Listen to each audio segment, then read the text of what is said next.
Courage is the quality that allows us to face fear and overcome obstacles for the sake of a cherished value. The courageous person takes risks, sometimes risking life and sometimes losing it. Courage was the supreme virtue in warrior cultures, and we think of the hero as the exemplar of courage. Stories of heroes abound in the literature of many cultures, from Homer's Iliad to Jonathan Lear's recent book, Radical Hope, which is about the last great chief of the Crow Nation. One story that shows the many dimensions of the hero is Beowulf, the great Anglo-Saxon poem of the 8th century. The poet describes Beowulf as a man of valor who was formidable in battle yet behaved with honor, and took no advantage, never cut down a comrade who was drunk, kept his temper, and, warrior that he was, watched and controlled his God-sent strength and his outstanding natural powers. As he dies after being slain by the dragon, Beowulf sees himself as held up to judgment, and it is important to him that he is blameless before the ruler of mankind. He is a man of honor. Courage allows him to act fearlessly, but he is fearless in the pursuit of honorable goals. Courage always supports some other value. In the modern world, the role of a courageous warrior does not determine one's identity, as it did for Beowulf, but there are still modern heroes.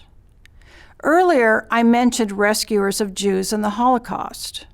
Civil rights workers were another group of courageous heroes. Rosa Parks is an example of someone who stood for what she thought was right against what she thought was wrong, even though all the power was on the other side, and imprisonment was an actual risk. Even lynching was possible. The U.S. Congress has called her the mother of the freedom movement. We all need courage, even in ordinary life. I think it takes courage to speak up in class, to say something unpopular. For some students, speaking at all takes courage. When I was a student, I was always afraid to speak in class, and I can't say that I did a very good job of overcoming the fear. I think this means that an act that is easy for some people can take a lot of courage for someone else. Does a courageous act have to be successful in its end? What if someone rushes into a burning building to save a child, but the child perishes? What if Leopold Socha had not succeeded in saving a single Jew from the Nazis? What if Rosa Parks and the civil rights movement had not ultimately succeeded? In a study by Puri and Hensel, participants were asked to describe a courageous act they did themselves. Almost all of them were acts that succeeded.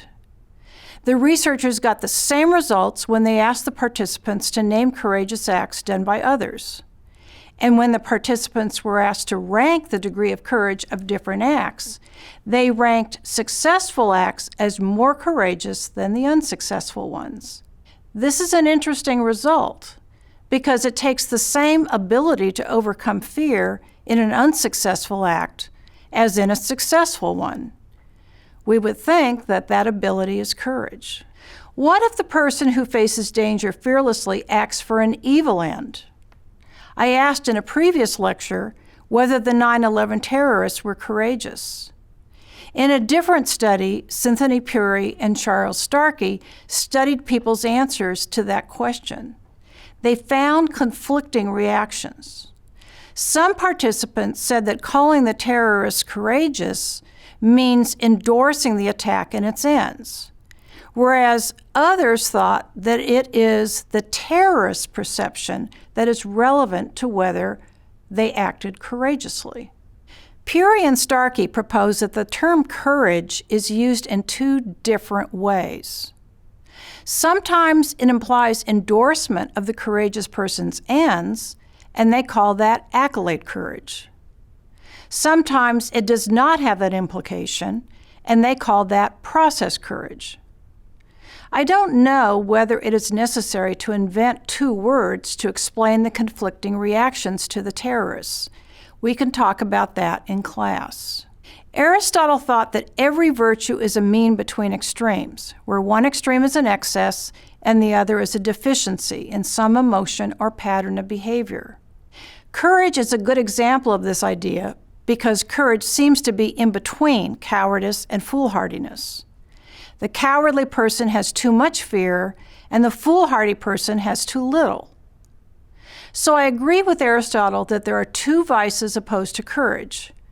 But I think there is an interesting difference in the way we respond to the vice of cowardice and the vice of foolhardiness or rashness. We feel contempt for the cowardly person, but I don't think we feel contempt for the foolhardy person. I agree that we disapprove of foolhardiness, but we might still feel fascination, even maybe an odd kind of admiration for such a person, because he or she has overcome ordinary human fear. You might think of feats of recklessness, like James Dean in Rebel Without a Cause, playing the game of racing a car as far as possible to the edge of a cliff. Courage is a virtue, but only when the risk is made for something really valuable. So the James Dean character is not courageous, but he clearly has the ability to become courageous, so maybe that is why there is a kind of admiration for him. How can people become courageous? I don't know of a program dedicated to the development of courage in particular, but the closest I'm familiar with is the Heroic Imagination Project in San Francisco, started by retired Stanford psychology professor Philip Zimbardo.